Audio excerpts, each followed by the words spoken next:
Amém? Ah, mas tá bom. Quero que você abra sua Bíblia comigo em Mateus capítulo 28. Mateus 28, a partir do verso 19. Como nosso pastor falou, quarta-feira passada nós iniciamos um estudo sobre evangelismo. E hoje vamos continuar o estudo, amém? Mateus 28,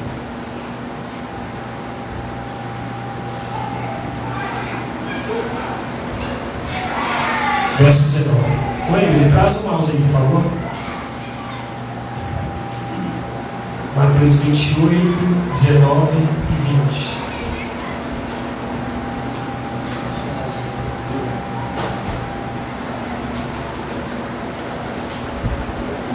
Glórias a Deus.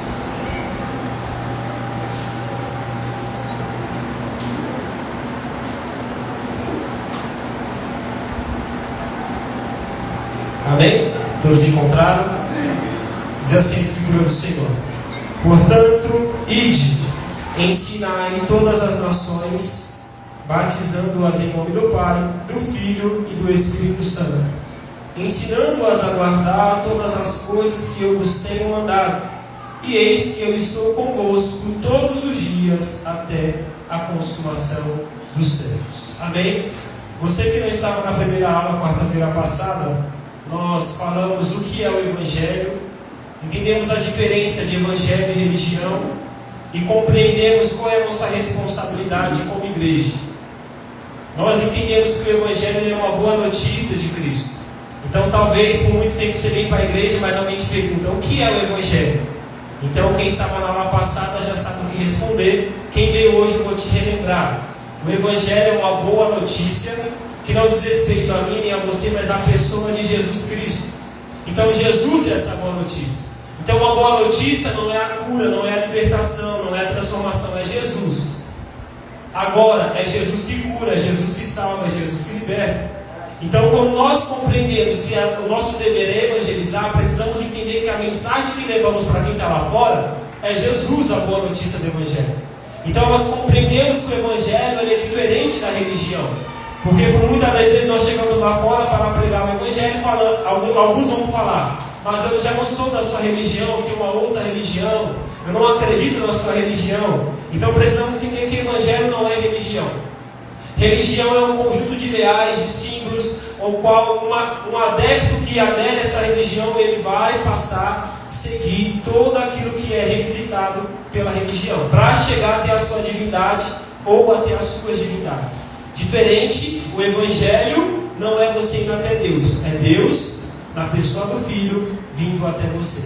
Então a mensagem do Evangelho é Deus, pela sua misericórdia, enviando o Filho para alcançar eu e você, que somos pobres, miseráveis e pecadores. Então nós entendemos que esta é a mensagem do Evangelho. É aquele que vem para nos trazer vida, aquele que vem para nos reconciliar com o Pai. Entendemos que Jesus é a boa notícia que veio nos revelar o Pai. Porque quando Felipe pergunta: Senhor, mostra-nos o Pai que nos basta, ele diz: Felipe, quem vê a mim, vê ao Pai. Então Jesus veio estabelecer o reino de Deus, veio estabelecer a boa notícia de Deus, que é Deus, ele quer reconciliar o mundo consigo mediante a pessoa de Jesus Cristo. Então esta é a boa notícia do Evangelho. Nós não merecíamos aqui estar, mas a graça dele nos alcançou e nos permitiu estar na sua presença. Agora entendemos o que é o evangelismo. Se a mensagem que levamos é o Evangelho e a mensagem do Evangelho é Cristo, evangelizar é levar Cristo até as pessoas. Então quando você vai evangelizar, você não vai levar uma placa de uma igreja, você não vai levar o nome de um pastor, você não leva o RI de uma igreja, você leva Jesus que cura, Jesus que liberta, Jesus que salva. Então esta é a mensagem do evangelismo. Agora entendemos também o porquê evangelizamos. Entendemos o que é o Evangelho, a boa notícia de Cristo. Entendemos que evangelizar é levar Cristo até as pessoas, mas entendemos o porquê evangelizamos. E falamos que evangelizamos primeiro, porque é uma ordem. Jesus disse: ide e pregai o Evangelho a toda criatura. O ide não é uma opção, é um dever e obrigação que nós temos como discípulos de Jesus. Então, por que evangelizamos? Primeiro, porque é uma ordem. Segundo, porque amamos o que Deus ama. E o que Deus ama? As cadeiras? Não. Deus ama o som? Não. Deus ama as pessoas. Deus ama as almas. Deus ama a mim e a você. Logo, também Ele ama quem está lá fora. Então, precisamos compreender que evangelizamos porque amamos as almas que Deus também ama. Terceiro ponto que nós falamos é porque Deus deseja salvar a todos. 2 Timóteo, 1 Timóteo 2, 1 ao 4, você vai ver isso. Que Deus, Ele tem um desejo em seu coração. Qual é? Salvar a todos. Então imagine que Deus quer salvar uma criança, mas Ele também quer salvar um presidiário dentro de um presídio. Deus, Ele tem um desejo, salvar a todos. E nós, como servos dele, nós lutamos para cumprir o desejo de Deus, que é salvar a todos. O quarto ponto que eu quero iniciar hoje, e nós não falamos na aula passada, o último ponto do porquê devemos evangelizar, é um coração bondoso. O que é um coração bondoso? Um coração transformado pelo Espírito Santo de Deus. E o exemplo que eu quero dar aqui é do apóstolo Paulo, tanto em Atos capítulo 16, como em Atos capítulo 17. Então, ter um coração bondoso é um coração transformado que carrega o caráter de Cristo. Isso quer dizer que não precisamos sentir de evangelizar. Não precisamos sentir que Deus desça do seu trono e fale conosco: ó, igreja, vocês precisam evangelizar. Alguém que tem um coração bondoso, ele compreendeu que faz parte do seu caráter evidenciar a mensagem da boa notícia de Cristo. Então, ter um coração bondoso é ter um caráter transformado por Deus e compreender que o meu dever a partir de agora é evangelizar. Então, quando você olhar para Atos capítulo 16, Paulo está na sua primeira viagem missionária. Para iniciar sua segunda viagem missionária. A Bíblia diz que ele tenta ir para Bitínia, para a Ásia, mas o Espírito Santo o impediu. Quando ele chega em Troade, a Bíblia diz que ele tem um sonho de noite. E ele diz que no sonho ele viu um varão macedônio clamando: ei, passa a Macedônia e nos socorra. Então Paulo, nesse primeiro momento, em Atos 16, ele é conduzido pelo Espírito Santo a ir para um lugar especial, escolhido por Deus, para escolher uma pessoa que Deus lá já estava preparando, um povo que Deus já estava preparando. Então, em Atos capítulo 16, nós vemos um exemplo de alguém que está sendo conduzido a ir a um lugar a anunciar a mensagem do Evangelho. Agora, por que eu estou pegando este exemplo? Porque tem muitos que podem utilizar esse exemplo para dizer: então nós temos que esperar uma direção clara de Deus para evangelizar? A resposta é não. Porque nós compreendemos que o ID é um dever. Então Paulo, ele queria pregar na Bitínia, queria pregar na Ásia, mas o Espírito Santo impediu, porque tinha um propósito específico. Então vai ter evangelismo que o Espírito Santo pode nos direcionar a pessoas específicas, a lugares estratégicos específicos. Então Paulo, nessa viagem missionária, tinha um propósito: alcançar os Filipos, alcançar aquela mulher que tinha espírito de adivinhação, alcançar aquele carcereiro dentro da prisão, a sua família. Então a congregação de Filipos se dá dentro daquele contexto, porque Paulo foi obediente a uma direção do Espírito Santo. Agora, em Atos capítulo 17, nós vemos um exemplo que Paulo chega em Atenas. Chegando em Atenas, Atenas era um palco da idolatria naquele tempo. Então tudo que era religião estava em Atenas. Aí a Bíblia diz que quando Paulo chega em Atenas, ele vê o Areópago, que era o palco da sabedoria daquele contexto, onde muitos filósofos ali passavam, cada um pregando aquilo que acreditava. Então, quando Paulo chega naquele contexto, a Bíblia diz que o seu espírito, Atos capítulo 17, versículo 16, vai dizer: enquanto Paulo esperava em Atenas, o seu espírito se comovia em si mesmo. A palavra espírito aqui não está em E maiúsculo, ou seja, não é Espírito Santo. Espírito é espírito do homem. Então Paulo, em seu espírito, em seu caráter transformado, se comoveu. O que isso significa? Evangelizar é para aqueles que têm um coração bondoso. É aqueles que têm um coração transformado, que não é refém de uma direção específica de Deus, ainda que seja proveitosa toda a direção que Deus nos dá em evangelismo. Então aqui nós compreendemos que Paulo, ele chega em Atenas, ele prega não por uma direção do Espírito Santo, mas também o Espírito Santo, por outro lado, não o impediu, porque esse era o dever de Paulo. Então tem momentos que você vai olhar para alguém na rua e vai se comover em nosso espírito, Porque carregamos a palavra da esperança que levanta o caído, que liberta o cativo, que restaura aquele que está em total destruição. Então, quando você às vezes olha uma pessoa na rua e você sente aquele desejo de evangelizar, às vezes pode ser o Espírito Santo, como pode não ser. Mas às vezes é o seu coração transformado que está olhando para a situação da pessoa e está dizendo: meu Deus, eu não posso sair daqui sem trazer uma palavra de esperança para essa pessoa. Então é isso que está acontecendo. Atos 16, Paulo recebe uma direção específica: vá pregar neste lugar.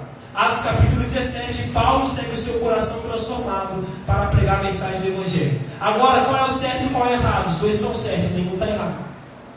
Agora, a mensagem do ID, a mensagem do Evangelho tem que ser pregada por obediência, por amor, por aquilo que Deus já fez na sua vida. Agora, se Jesus te dá uma direção clara, o Espírito Santo te dá uma direção clara, também você deve seguir. Assim como Paulo fez em Atos capítulo 16. Então, nesse caso, Paulo não recebe a direção do Espírito Santo e também não foi impedido por ele. Mas ao se comover, anunciou com autoridade o Evangelho do Reino. Assim, ao passo que temos e precisamos ouvir a voz de Deus, não podemos nos tornar o quê? Reféns dela. Vou esperar Deus falar com a gente para a gente evangelizar. Não, nós já sabemos que dentro da Escritura é uma direção, uma ordem de Deus. Logo tem que ser cumprida. Então não precisamos ser reféns dela no sentido de esperar para fazer. Agora precisamos fazer. E se ela vir, seguimos ela. Seguimos essa direção. Então nem sempre teremos uma direção clara de Deus, mas precisamos ser fiel a Ele e sua palavra. Um coração bondoso é o caminho para viver o sobrenatural de Deus, pois aqueles que possuem um coração bondoso vivem o extraordinário em momentos ordinários. O que significa que quando você escolhe servir alguém, mesmo que não tenha sido uma direção do Espírito Santo, mas por ter um coração transformado, o poder de Deus sobrenatural se move, porque você está cumprindo o segundo mandamento, qual? De amar o seu próximo como a si mesmo. E fazendo isso, você está amando a Deus, pois você está amando aquele que é visível, amando aquele também que mandou você amar o seu próximo. Amém? Então, retomando, por que evangelizamos? Porque é uma ordem, porque Deus, Ele quer salvar a todos, porque temos que amar aquilo que Deus ama e porque temos um coração bondoso e transformado pelo Espírito Santo. Agora, qual é o propósito do evangelismo? Se eu perguntasse: irmão, qual é o propósito do evangelismo? O que você me responderia? Pode falar. Alcançar almas. Mas dentro do propósito do evangelismo, nós precisamos entender qual é a parte de Deus e qual é a nossa parte. Por quê? Se eu digo: irmão, a sua responsabilidade no evangelismo é salvar almas, eu estou colocando um peso sobre você que não diz respeito a você. Porque se eu dizer para você: nós vamos evangelizar, nossa responsabilidade é salvar almas, eu vou estar colocando uma responsabilidade que não é sua, mas é de Deus. Por quê? Quando nós evangelizamos, não somos nós que salvamos as almas. Então nós precisamos entender que o propósito, quando a igreja se reúne para evangelizar, ou quando você evangeliza de uma forma pessoal, o propósito é salvar almas, é alcançar almas. Mas dentro deste propósito é uma via de mão dupla que você está andando com Deus. Você faz a sua parte e Deus faz a dele. Porque se eu falar: igreja, nós vamos evangelizar, é nossa responsabilidade de salvar almas. Se eu levo alguém que não tem experiência, ele vai para o campo, nenhuma alma é salva, ele se frustra e nunca mais evangeliza. Porque ele pensa que a responsabilidade dele é salvar, e não é. Agora, qual é a responsabilidade de cada um, tanto de Deus como nossa? A responsabilidade de Deus é salvar as almas. Então a Bíblia diz que Jesus, ele prometeu o Consolador, o Espírito Santo, na verdade, dizendo: ele vai convencer o mundo do pecado, juízo e da justiça. Então o evangelismo é uma via de mão dupla, em que nós, como igreja, estamos andando com Deus, e à medida que Deus vai cumprir a parte dele, antes nós precisamos cumprir a nossa. Então o propósito do evangelismo é salvar almas. Essa é a essência do evangelismo. Porém, dentro deste propósito tem uma responsabilidade que é divina e uma responsabilidade que é humana. A responsabilidade de Deus é salvar as almas, levando elas ao convencimento pela pessoa do Espírito Santo. Agora, qual é a parte humana? A parte humana é, primeiro, anunciar o Evangelho. Então a ordem é: ide e pregai. Então a nossa responsabilidade no evangelismo é anunciar a Cristo de maneira simples, transparente e clara. Nós não possuímos o poder de salvar, mas carregamos a mensagem que salva. Nós não temos o poder de libertar, mas carregamos a mensagem que liberta. Nós não temos o poder de salvar, mas carregamos a mensagem que salva. Então a igreja, ela tem que cumprir a sua responsabilidade. Por quê? Porque sem a pregação do evangelho, que é de exclusiva responsabilidade da igreja, não vai ter a parte do Espírito Santo que é convencer. Então o Espírito Santo, ele vai convencer alguém à medida que nós a anunciamos. Então a responsabilidade de Deus é salvar. A minha responsabilidade e a sua, primeiro, é anunciar o evangelho. Então esta é a nossa responsabilidade.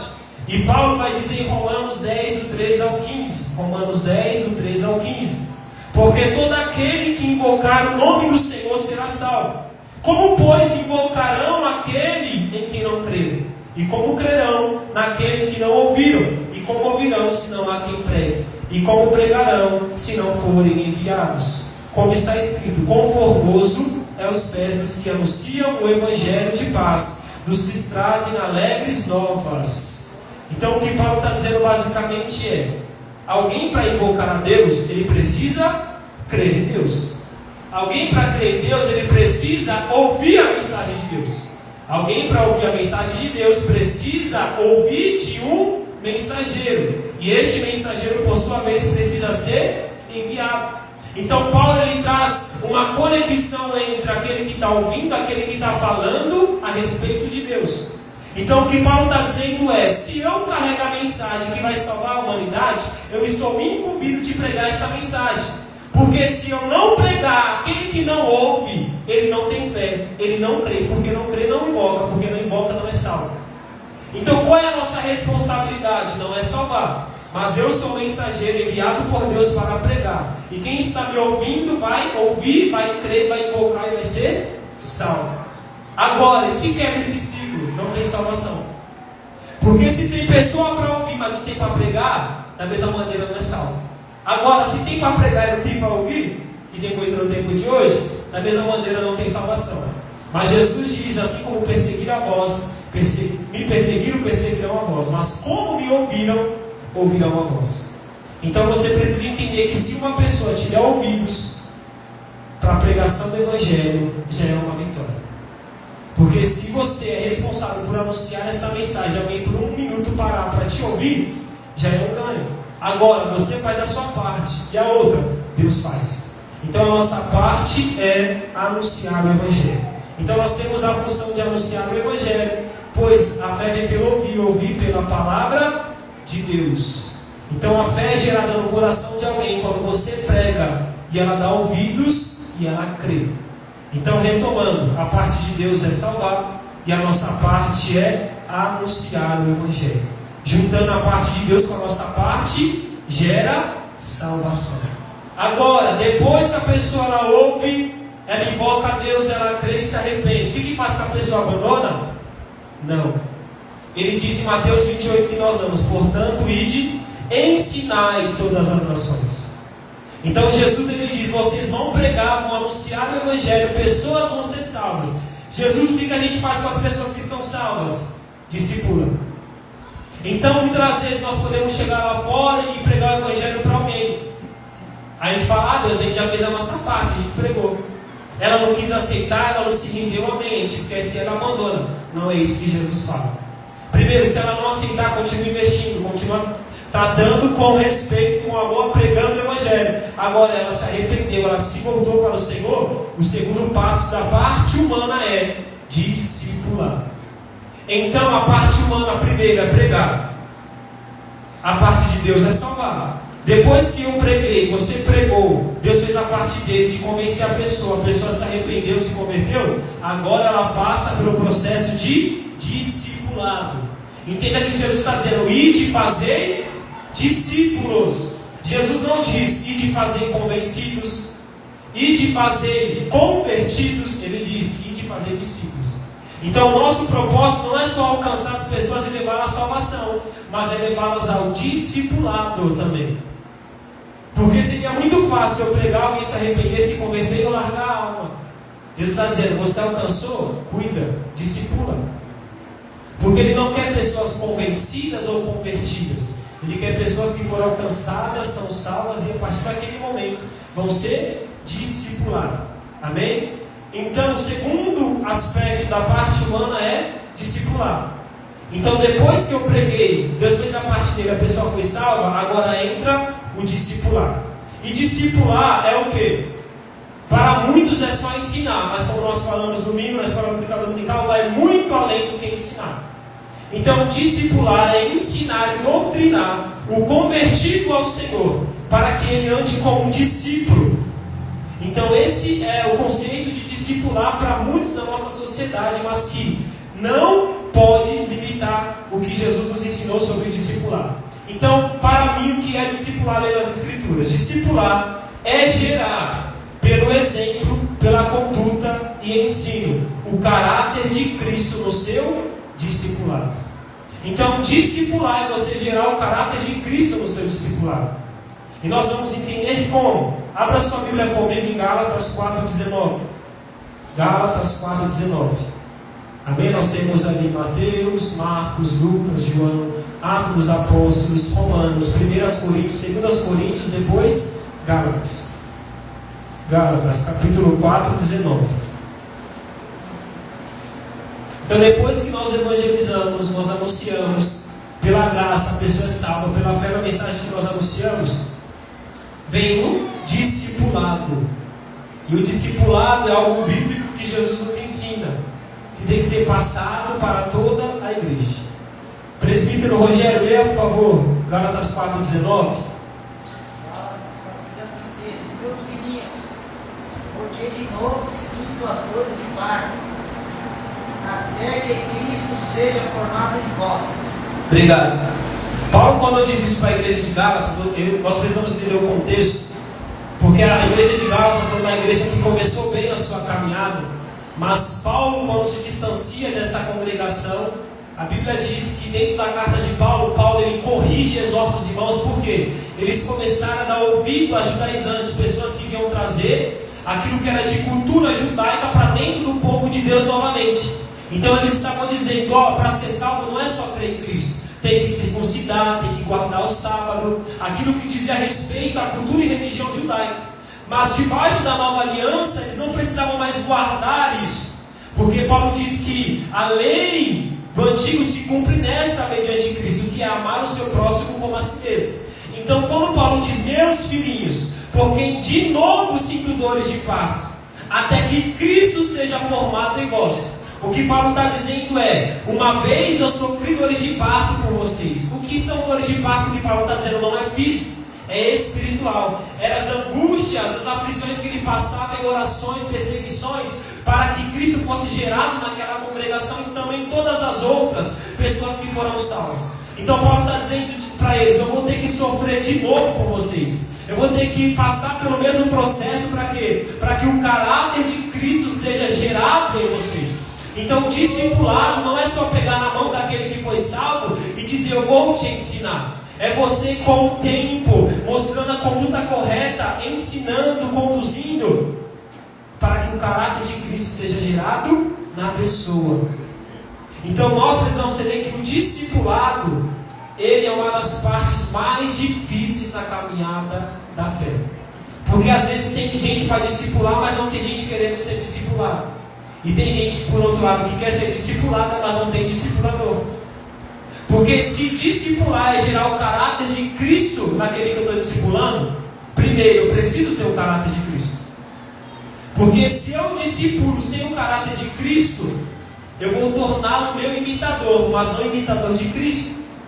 Então precisamos lembrar que Paulo diz, sede meus imitadores, como eu sou imitador de Cristo.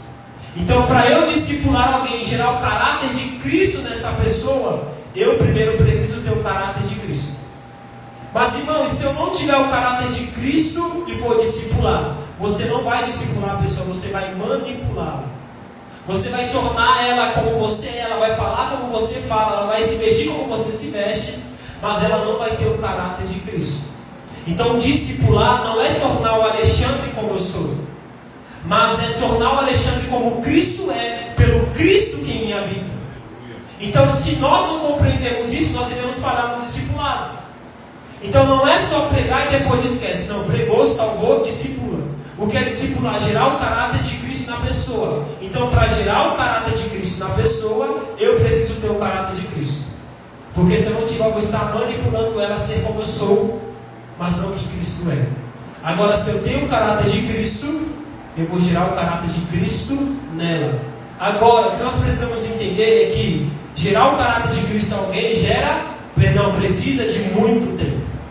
Porque uma pregação de 5 minutos, de 40 minutos, pode salvar muitas almas. Mas tem discipulado, irmão, que é para a vida toda. Porque Jesus discipulou os discípulos em média 3 anos e meio. Mas só que no final de 3 anos ele olha para Pedro e diz: Pedro, quando tu se converteres, Pedro. Ou seja, durante 3 anos Pedro estava com Jesus, ele falava como Jesus, andava como Jesus, mas Jesus olha para ele: Pedro, quando tu se converteres, futuro. Quer dizer que Pedro ainda não tinha se convertido. Então o que nós precisamos entender é que discipulado precisa de muito tempo.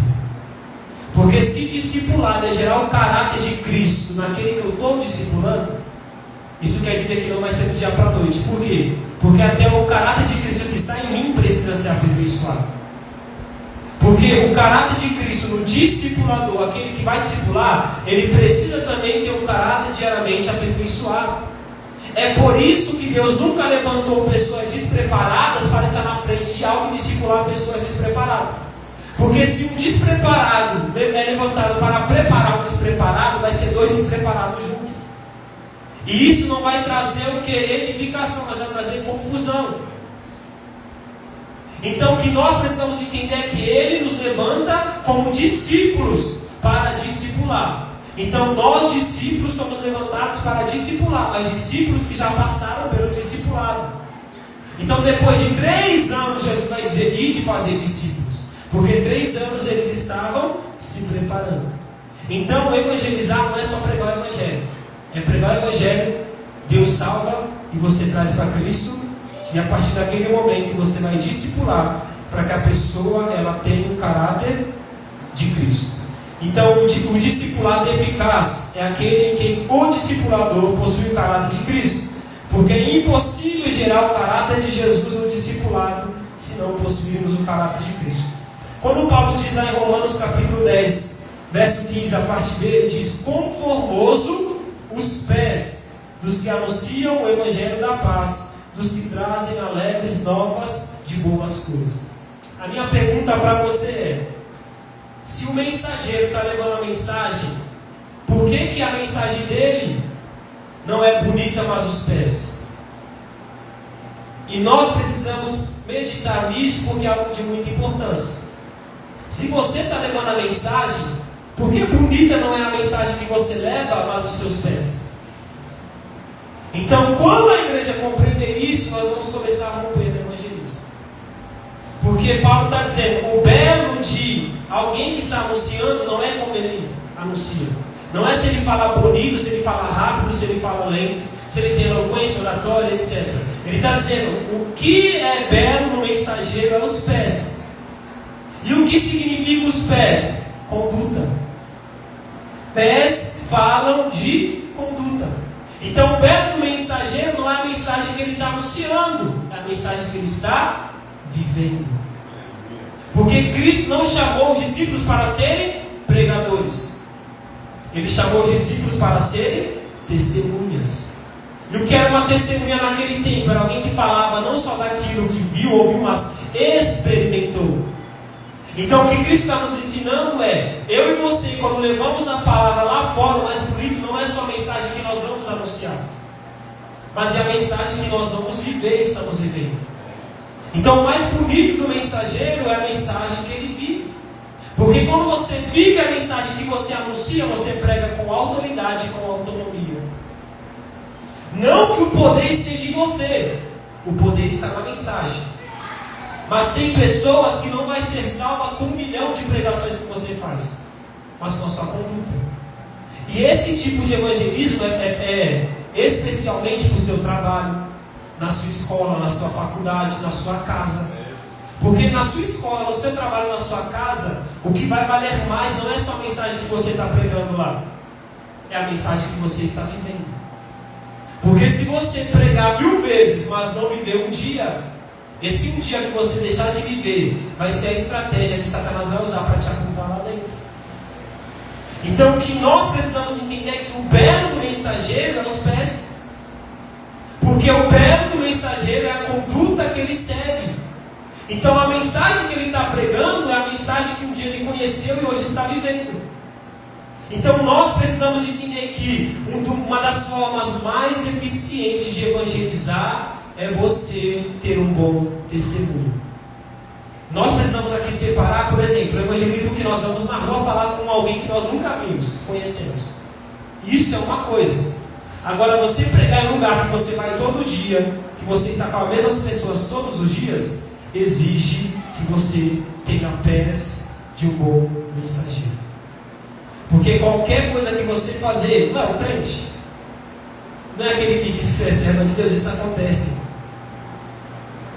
Isso acontece porque as pessoas parecem que não, mas elas estão nos observando.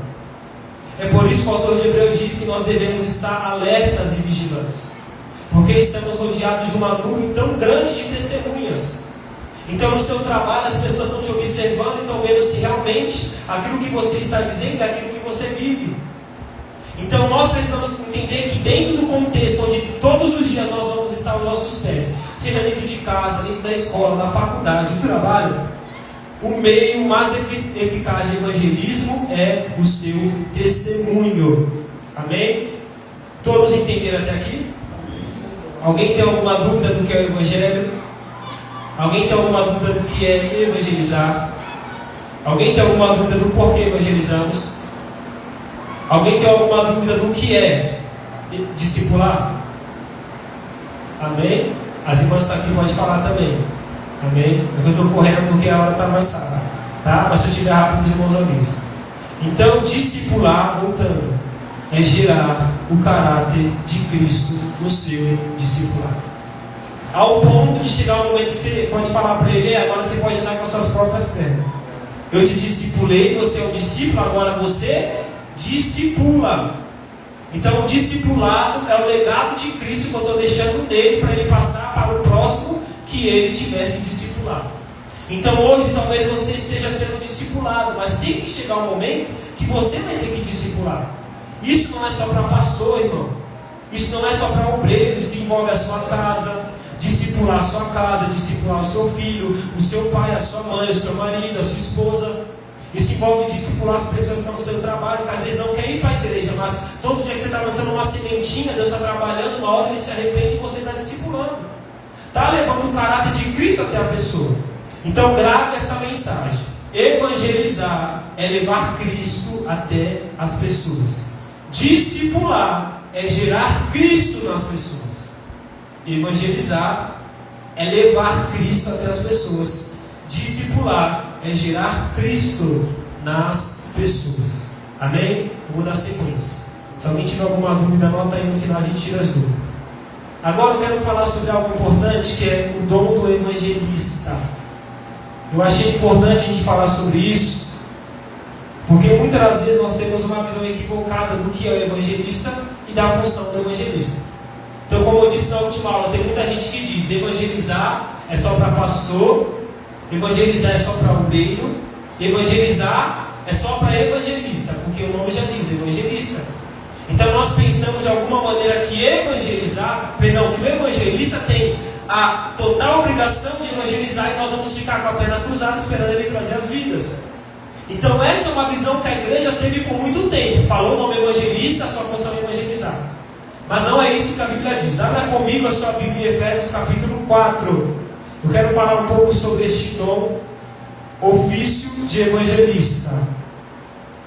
Efésios capítulo 4.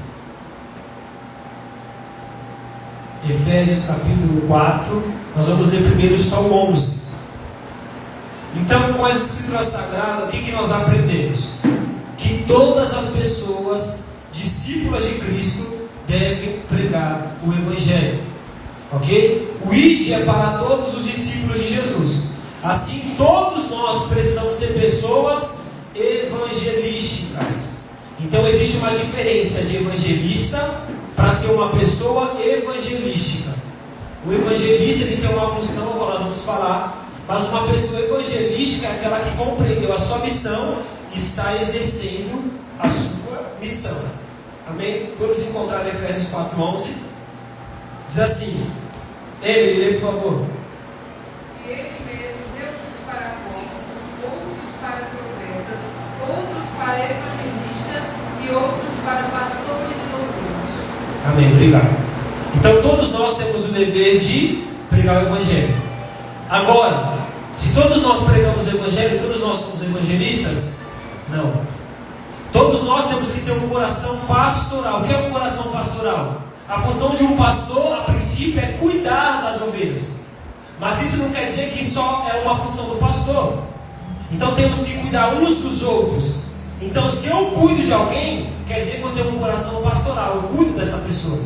Eu cuido dessa alma. Eu cuido dessa criança na fé. Agora, se eu cuido de alguém, quer dizer que eu sou um pastor? Não. Se eu evangelizo, quer dizer que sou evangelista? Não. Mas que você está cumprindo a ordem que Cristo tem te dado, de amar o seu próximo, de cuidar do seu próximo e anunciar a mensagem do Evangelho.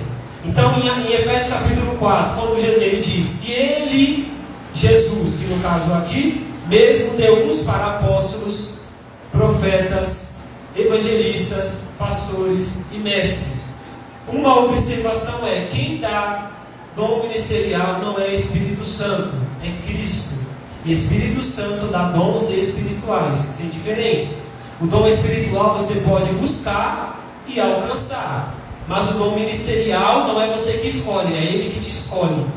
É o ofício, é o ministério ao qual você está incumbido por Deus de realizar na terra. Agora, todos nós vamos ter um ofício ministerial? A resposta é não. Se você ler o contexto de Efésios capítulo 4, Paulo está falando sobre o corpo. Ele fala sobre a unidade do corpo. E nós entendemos que a igreja representa o corpo de Cristo, da qual Cristo é a cabeça. E nós precisamos entender que dentro deste corpo, assim como o nosso corpo tem órgãos vitais, o corpo de Cristo tem órgãos vitais, que são os 5 ministérios. O que é um órgão vital? Se o órgão vital ele não funciona, o que acontece? O corpo morre. Então, se esses 5 dons ministeriais não funcionam, eles não estão exercidos, o corpo não anda saudável. Então imagine que o coração é o pastor. Qual é a função de um coração? Bombear sangue para todo o corpo. Se o coração para, o corpo para. Porque se o pastor é o coração que está bombeando o sangue, ou seja, trazendo a palavra, o alimento para que a igreja esteja viva, ele está bombeando o sangue para todo o corpo. Então todo o corpo precisa do bombeamento desse sangue. Se o sangue não chega, tem uma deficiência. Se o coração para, o corpo morre. Então aqui, Paulo está falando sobre esses 5 ofícios ministeriais que nem todos nós teremos. Mas todos nós somos chamados a trabalhar, a pregar, a expulsar demônio, a impor as mãos sobre o doente e ser curado. Porque isso diz respeito a discípulo. Mas tem discípulos que são separados por Deus para cumprir tal ofício. Ou apóstolo, ou profeta, ou evangelista, ou pastor, ou mestre. Amém? Agora, se eu perguntar qual é a primeira função de um evangelista, o que a igreja me responderia? Irmã Paloma tem uma ideia? Nossa irmã Bianca, alguém tem uma ideia? Qual é a primeira função de um evangelista? Que tem o ofício de evangelista? Levar a palavra? Emily? Evangelizar? Presbítero? Ir ao campo? Diácono Raimundo? Qual é a primeira função de um evangelista? É. Ou a primeira responsabilidade?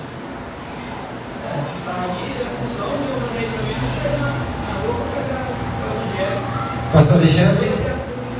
Oh, desculpa, Diácono. Amém. Pastor Alexandre, o que você acha? Braço direito do pastor. Braço direito do pastor. Pastor Rogério, o que você acha que o evangelista faz? É suspeito para falar, hein? O que você acha que o evangelista tem que fazer? Sua primeira responsabilidade.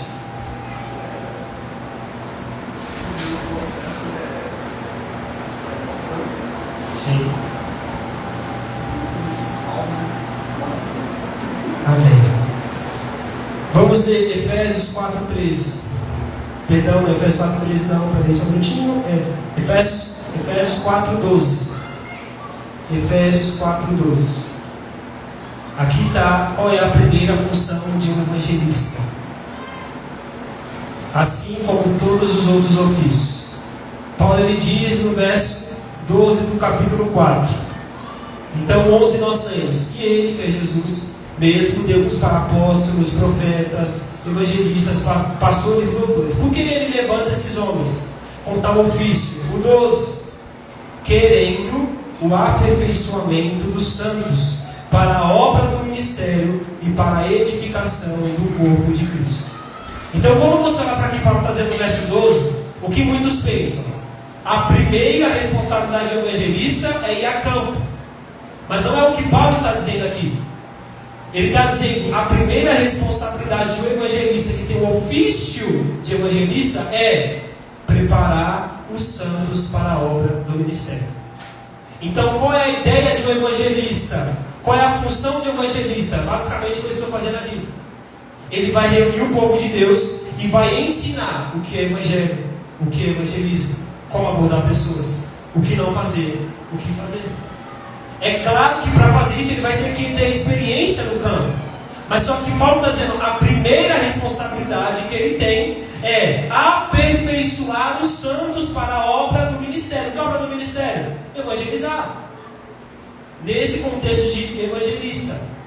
Então nós precisamos entender que a primeira responsabilidade do evangelista é com o corpo, é com a congregação. Porque se não houvesse alguém experiente no campo para ensinar os inexperientes, os inexperientes teriam que ir para campo despreparado. Então Deus levanta o evangelista que já passou por tudo isso, já aprendeu, não só de uma forma teórica, mas prática. Ele vai chegar aqui e vai anunciar para você. Então a função de evangelista é basicamente o que eu estou fazendo aqui para você. É servir o corpo de Cristo, é aperfeiçoar os santos para entender e fazer a obra do ministério. Então o primeiro papel de evangelista é preparar os santos para a obra do ministério. Então, esta é a primeira responsabilidade. Então o evangelista ele tem 3 princípios, compromissos. O primeiro compromisso de evangelista é com Deus. Como o pastor falou, a oração. Mas envolve também a busca na palavra, a aliança com Deus. Então o primeiro compromisso de evangelista é com Deus. O segundo compromisso de evangelista é com o corpo. É ensinar os santos para a obra do ministério. Agora, o terceiro compromisso que ele tem é com o campo. Porque se o evangelista não prepara o corpo para ir ao campo, o corpo não está cumprindo a ordem e o id. E porque não está cumprindo, não tem edificação. Então o evangelista, a mão sozinha não consegue edificar todo o corpo. Mas se a mão ensinar o pé, ensinar o corpo, ensinar o braço, ensinar os dedos, o corpo vai fluir melhor.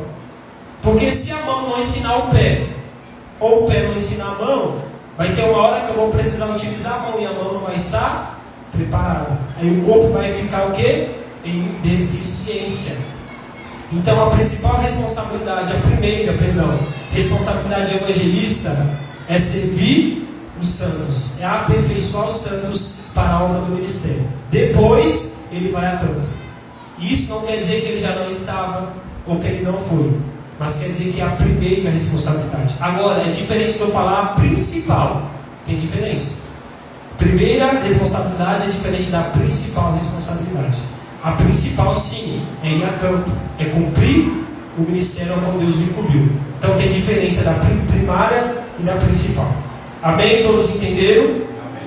Então, o evangelista ele não tem só o papel de ensinar, mas de discipular. Então é pegar pessoas e discipulá-las em como fazer, em aprender, para que ela passe para uma próxima pessoa, uma próxima geração. Então Efésios 4:13 diz: até que todos cheguemos à unidade da fé, ao conhecimento do Filho de Deus, a homem perfeito, à medida da estatura completa de Cristo. Então, na Bíblia, haviam evangelistas, que nós podemos falar como nominais, que a Bíblia fala que era evangelista, mas tinham também pessoas que tinham uma outra função, mas também exerciam o papel de evangelista. Então, o que nós precisamos entender é que, às vezes, o pastor Alexandre pode ser um pastor, mas Deus, por um momento na vida dele, levantar ele para cumprir uma função de um evangelista. Então, por exemplo, nós temos Timóteo. Qual era o ministério de Timóteo? Evangelista. Aí Paulo pega Timóteo, que é evangelista, e separa e levanta ele como pastor da igreja de Éfeso. Então nós vamos ver isso aqui adiante, amém? Então, Timóteo, ele foi colocado como pastor, mas Paulo olha para Timóteo e diz: cumpre o ministério que foi te dado de evangelista. Então, em algum momento, Deus pode levantar um evangelista para fazer a função de um pastor, mas ele é evangelista. Mas tem momento que Deus pode levantar um pastor, que às vezes é um auxiliar, às vezes não está na frente de uma obra, e ele cumpriu uma função de evangelista. Mas não quer dizer que ele é pastor, e não quer dizer que ele perdeu o seu ministério, mas Deus está usando ele em uma outra função. Por exemplo, Moisés era o quê? Profeta, sumo sacerdote, vamos dizer sacerdote e juiz. A mesma coisa acontece com Samuel, profeta, juiz, sacerdote. Cristo é aquele que dá os dons ministeriais, mas Cristo era apóstolo, Cristo era profeta, Cristo era evangelista, Cristo era pastor e mestre. Agora ele divide. Então, a mesma pessoa às vezes pode exercer mais de uma função. Não quer dizer que ela vai ter todos os ofícios que ela está cumprindo, mas às vezes ela pode cumprir a função. Função é diferente do ofício.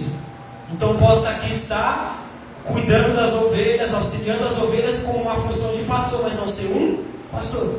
Então, isso também acontece. Nós precisamos entender essa diferença. Todos entenderam aqui? Alguma dúvida acerca disso? Amém? Então, vou dar continuidade. Então, como eu disse, a Bíblia ela fala de evangelistas nominais, ou seja, fala que a pessoa era evangelista, mas como eu disse, tinha pessoas que cumpriam, tinha uma outra unção, vamos dizer assim, uma outra separação, mas também cumpriam o papel de evangelista. Então, quais são os evangelistas nominais que a Bíblia fala que era evangelista? Primeiro, apóstolo Filipe, ou evangelista Felipe, que vai dizer, é reconhecido como o primeiro evangelista na Bíblia. Está lá em Atos capítulo 8, né, que vai dizer: no dia seguinte, partindo dali Paulo, e nós que com ele estávamos, chegamos a Cesareia, e entrando em casa de Filipe, o evangelista, que era um dos 7, ficamos com ele. Então, o que nós precisamos entender é que Felipe era um apóstolo, sim, mas ele tinha um ministério, ofício de evangelista. E isso você vai ver claramente se cumprir em Atos capítulo 8, quando ele é evangelista e alcança muitas almas em Samaria. Outro evangelista nominal que a Bíblia diz, Timóteo, 2 Timóteo 4,5, Paulo diz: mas tu, se sóbrio em tudo, sofre as aflições, faze a obra de um evangelista, cumpre o teu ministério. Então Timóteo era um pastor, mas tinha o ministério, o ofício de um evangelista. Então esses são os dois que a Bíblia nomina como evangelista. Agora tem um que eu considero um evangelista, mas que a Bíblia não nomina. Quem? Estevão.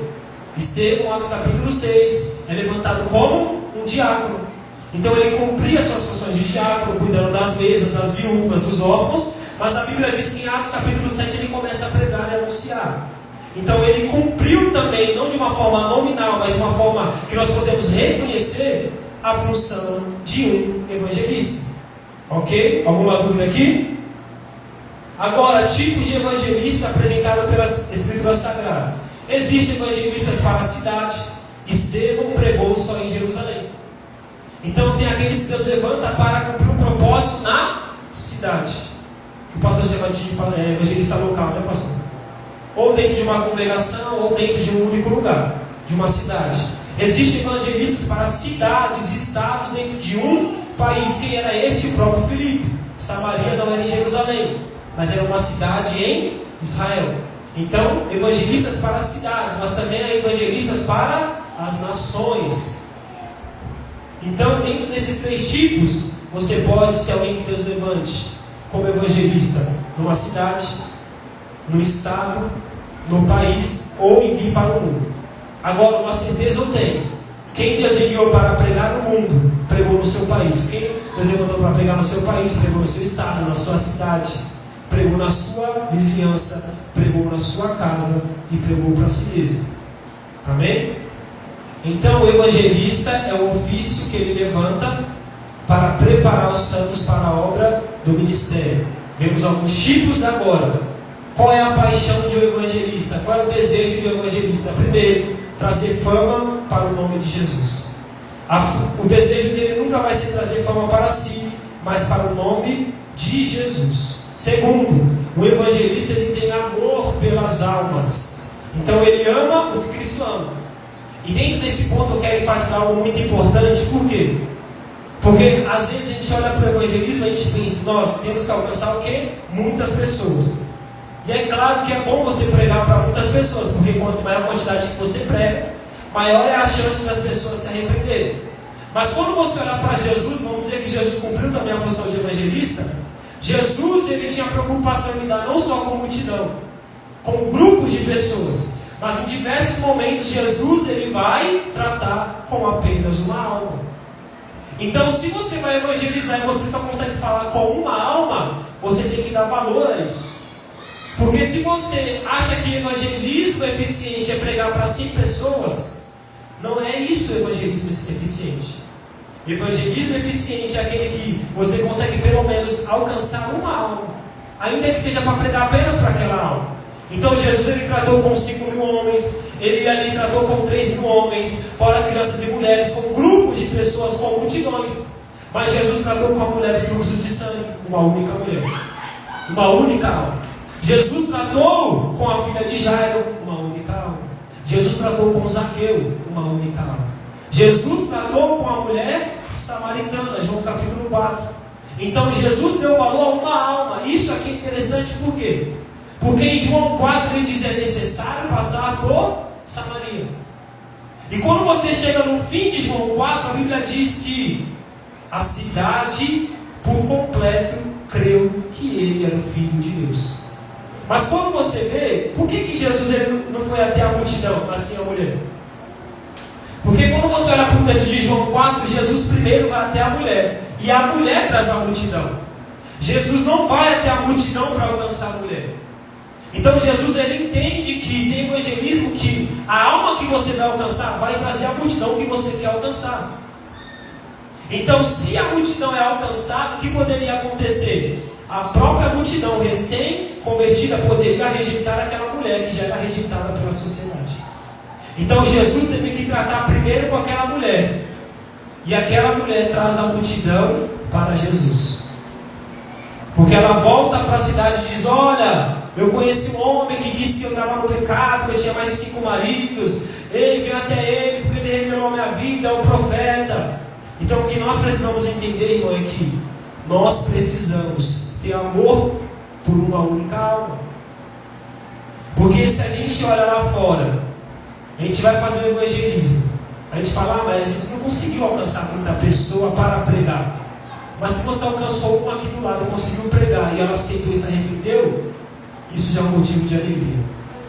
Então o que nós precisamos entender é que se você alcançar uma única alma, já tem alegria no céu, por uma única alma que se arrependeu. Então não se deslumbre com multidão, mas entenda que se uma alma parar para te ouvir, o seu prazer tem que estar nisso, em que uma única alma ouça o Evangelho do Senhor.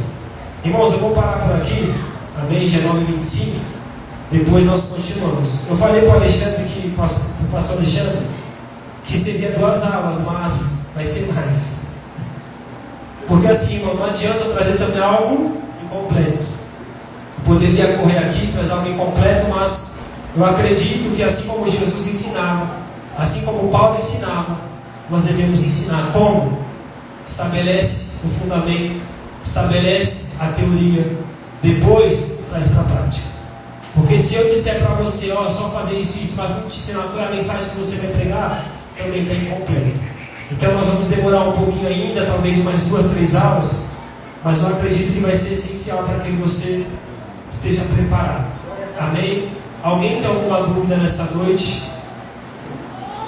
Tabita, quando fala que ela foi Discípulo, sim. Ela estava na Bíblia. Ela também evangelizava? Evangelizava. Mas só que assim, ela evangelizava, não quer dizer que ela era uma evangelista, né?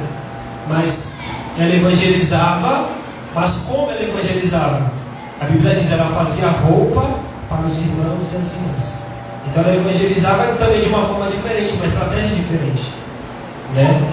Então ela ajudava muitos e o caráter de Cristo resplandecia nas atitudes delas. Como eu disse, ela evangelizava muito pelo testemunho. Então cai nesse contexto de que ela era discípula, né? Era discípula, a palavra diz Só discípula. que o Senhor escolheu ela para ser evangelista, né? Cooperadora, o que você falou? Cooperadora com visão evangelística. É quando eu falei, nós precisamos ter um coração evangelístico, não quer dizer que eu sou evangelista. Coração evangelístico é aquele que entendeu a mensagem e por isso prossegue anunciando. Amém? Alguém tem mais alguma dúvida, Emily? Eu gostaria que você pudesse repetir o que você falou antes de entrar no último bloco. Você falou alguma coisa sobre aquele que é levantado para pregar no país, prega somente no Estado. Não, o que eu falei assim, todo aquele que é levantado para pregar no mundo, que prega nas nações, primeiro teve que passar pelo país, depois, antes teve que passar pela sua cidade, pelo seu estado, pelo seu bairro, pelo seu município, pela sua casa, pela sua vizinhança e assim mesmo. Então, se Deus falou, eu vou te levar para pregar o evangelho em outras nações, tenha certeza que Deus vai te fazer primeiro crescer aqui, primeiro na sua cidade, depois no seu estado, depois no seu país, porque não tem como alguém te conhecer e te levar para as nações se você ainda não se tornou uma referência para o seu país. É isso que eu disse. Amém? Alguma outra dúvida? Amém? Está todo mundo quieto, cansado? Amém? Pastores, quer falar alguma coisa? Quer pontuar alguma coisa alguém? Amém. Então nós prosseguimos, tá? Então na próxima aula nós encerramos este tópico de dom de evangelística, entramos em tipos de evangelismo e depois, acredito, não só na próxima, mas na outra vai dar para trabalhar já de uma forma prática. Então como acordar a pessoa, o que falar, o que não falar, então tudo isso é necessário. Amém? Então vamos passar para o nosso pastor, vou dar os avisos, amanhã é quinta, né? Quinta, amanhã tem oração 7h30, sexta-feira nós temos culto, também 7h30, sábado nós temos ensaio com as crianças, 14 horas, domingo de manhã nós estamos aqui também